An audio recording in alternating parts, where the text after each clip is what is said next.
saya Dr. Vivit Kurnia, konselor laktasi. Kita bahas seputar menyusui yuk. Berapa kali sih bayi harus menyusu dalam satu hari? Jumlah menyusu bayi itu bervariasi, sekitar 6 sampai 15 kali dalam satu hari. Haruskah menyusui itu per 2 jam? Tidak juga, karena setiap bayi itu berbeda, Mams. Ada yang butuh 1 jam sekali, atau 2 jam sekali baru lapar, bahkan ada yang per 3 jam sekali. Perlukah dalam 1 kali penyusuan, Mams membatasi bayi menyusu 5 sampai 10 menit saja? Ternyata lamanya waktu 1 kali penyusuan setiap bayi itu berbeda-beda. Ada bayi yang tidak butuh waktu lama, hanya beberapa menit saja dia sudah mendapatkan semua ASI yang dibutuhkan atau yang diperlukan. Ada juga bayi yang butuh waktu lebih lama, bisa lebih dari 30 menit baru mendapatkan sejumlah ASI sama seperti bayi yang lainnya.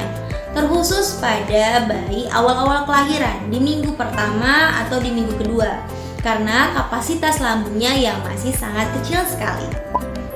Jadi tidak perlu ada pembatasan, karena jika Mams membiarkan bayi menyusu semau dia hingga ia tuntas dan melepaskan sendiri payudara Mams, maka bayi akan mendapatkan semua nutrisi yang dia butuhkan.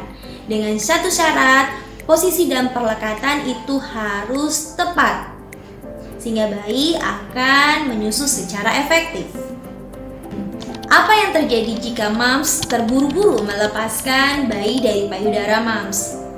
Yang terjadi adalah bayi tidak akan mendapatkan ASI akhir atau high milk yang kaya akan lemak pada akhir sesi penyusuan. Dan ini akan membuat bayi tidak puas, dia akan mudah lapar kembali dan tentu saja akan rewel. Lalu pada setiap kali penyusuan haruskah di kedua payudara? Biarkan bayi selesai menyusu pada 1 payudara terlebih dahulu hingga ia tuntas dan mendapatkan semua nutrisi hingga ASI akhir ia dapatkan juga. Jika memang bayi masih lapar, boleh Mams tawarkan payudara kedua. Tapi jika bayi tidak menginginkan, maka bisa Mams tawarkan payudara tersebut pada periode penyusuan berikutnya. Jadi kedua payudara Mams mendapatkan rangsangan yang sama. Dengan demikian, prinsip menyusui itu adalah on demand, menyusui semau bayi.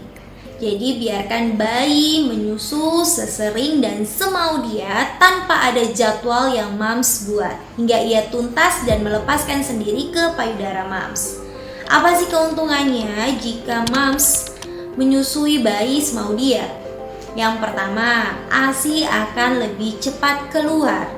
Yang kedua, itu berat badan bayi Mams akan cepat naik.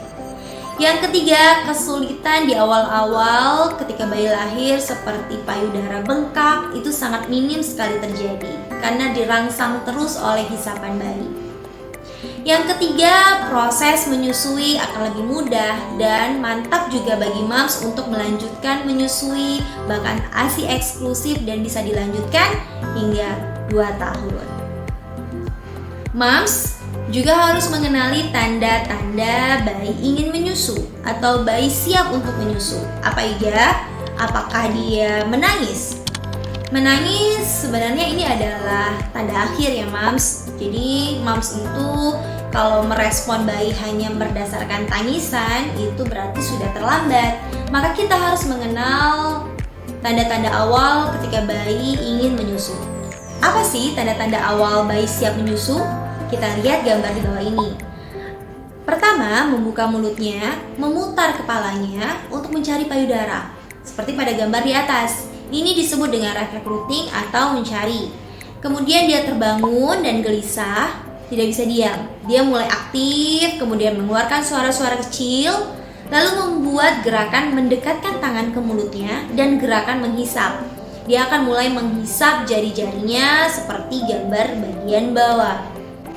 Jadi, Pola menyusui yang optimal itu adalah susui bayi sesering dan semau bayi on demand. Yang kedua, kenali tanda-tanda bayi siap atau ingin menyusu.